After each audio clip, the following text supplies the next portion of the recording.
Hey guys আসসালামু আলাইকুম। আজকে চলে আসলাম আর একটা খুব সুন্দর লং ভিডিও নিয়ে। আজকে হচ্ছে কিভাবে আমি ইফতারিগুলো একা একা হাতে তৈরি করি সেগুলাই একটু আপনাদের সাথে শেয়ার করার চেষ্টা করবো। এখানে ডিম সিদ্ধ করে নিলাম।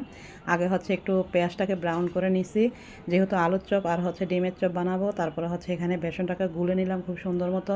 আসলে আমি একা হাতে সবগুলো কাজ করি, যার জন্য আমি 4টা বাজে চুলার কাছে চলে আসি, এক এক করে সবগুলো কাজ একা হাতে করতে থাকি।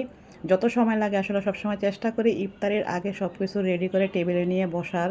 ইফতারির আগে টেবিলে নিয়ে ইফতারি নিয়ে বসে থাকলে সেটার মধ্যে একটা আল্লাহ তাআলা একটা সোয়াব দেন। আসলে রোজার মাসে অনেক সোয়াব নেকি কামানের রাস্তা আল্লাহ তাআলা তৈরি করে দিছে। তো এখানে আলুগুলা আমি সিদ্ধ করে রেখে দিছি। তারপরে হচ্ছে এগুলা এক এক করে সিলে এখন হচ্ছে এগুলা আমি একটা গ্লাস দিয়ে হচ্ছে এগুলা ম্যাশ করে নিলাম।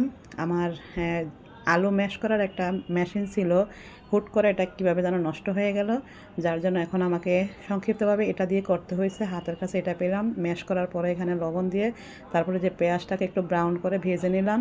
এইভাবে করে ভর্তাটার মতো করে নিলে তারপরে হচ্ছে আলুর চপ বা ডিমের চপ করলে সেটা খেতে ভালো হয়। তো এখানে আমি আগেই হচ্ছে মরিচগুলো তেলে রেখে দিছি।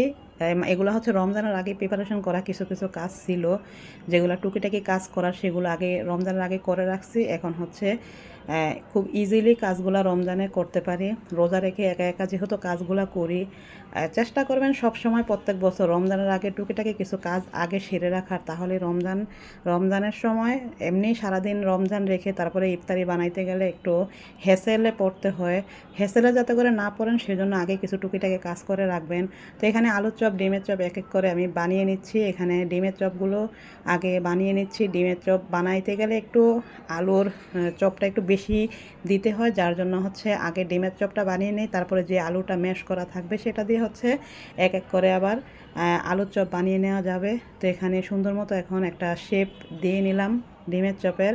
তো আমার বাসায় হচ্ছে ব্রেড গাম শেষ হয়ে গেছে। ব্রেড গাম থাকলে ব্রেড গাম দিয়ে ডিমের চপটা করলে দেখতে আর একটু সুন্দর লাগে, খেতেও ভালো লাগে।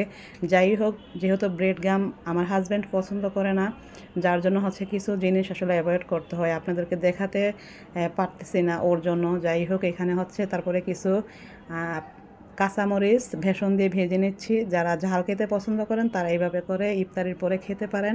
আসলে এটা খুবই মজা খেতে। আমি খেয়ে মানে রমজান যখন ছিল না, রমজানের আগে মাঝে মাঝে এরকম পকোড়া বানিয়ে খেতাম পকোড়ার সাথে।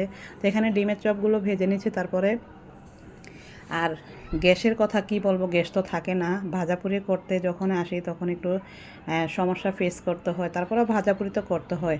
তো ডিমের চপ ভাজা শেষে এখন আলুর চপও ভেজে নিলাম। তারপরে হচ্ছে কিছু ডিম আবার এক্সট্রা বেসনের মধ্যে চুবিয়ে এভাবে ভেজে নিলাম। এটা খেতে অন্যরকম একটা টেস্ট। আরেক সাইডে হচ্ছে আলু আবার ভেজে নিচ্ছি। এটা হচ্ছে পুরো চিপসের মতো লাগে। আলু চিপস যারা পছন্দ করে তারা এইভাবে করে খেতে পারেন। আলুটাকে খুব সুন্দর করে কিউব করে পাতলা পাতলা করে কেটে একটু লবণ মেখে দেন হচ্ছে বেসনের মধ্যে ভিজিয়ে তেলে ছেড়ে দিবেন, দেখবেন খুব সুন্দর মতো ফুলে। তো এখানে আমি কি বানালাম সেগুলো আবার একটু একটু করে দেখতেছি। আলুর চপ, ডিমের চপ, তারপরে যে চিপস বানাইলাম আলু দিয়ে সেটাও দেখলাম। তারপরে এখানে হচ্ছে এটা হচ্ছে আর একটা এক্সট্রা হচ্ছে আমি বেসন দিয়ে ডিম চপ বানিয়ে নিলাম। এখানে কাঁচামরিচের চপটাও দেখিয়ে দিলাম।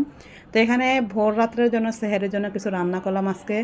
আজকে হচ্ছে আমি শিং মাছ আনছি, শিং মাছ রান্না করলাম টমেটো দিয়ে, একটা আলু দিয়ে রান্না করছি। আসলে ভোর রাত্রে কিছু দিয়ে ভাত খেতে পারি না, বিভিন্ন রকমের তরকারি ট্রাই করি। এখানে হচ্ছে আমার পছন্দের তরকারি হচ্ছে লতিটাও রান্না করলাম। আজকে 2 রকমের তরকারি রান্না করলাম সেহেরির জন্য। তো আজকের ভিডিওটা কেমন হয়েছে অবশ্যই সবাই কমেন্ট বক্সে জানাবেন। অনেক কষ্ট করে কিন্তু লং ভিডিওগুলো তৈরি করি। সবাই সম্পূর্ণ দেখে লাইক কমেন্ট শেয়ার করবেন। সবাই ভালো থাকবেন। আল্লাহ হাফেজ। আজকের মতো বিদায় নিলাম।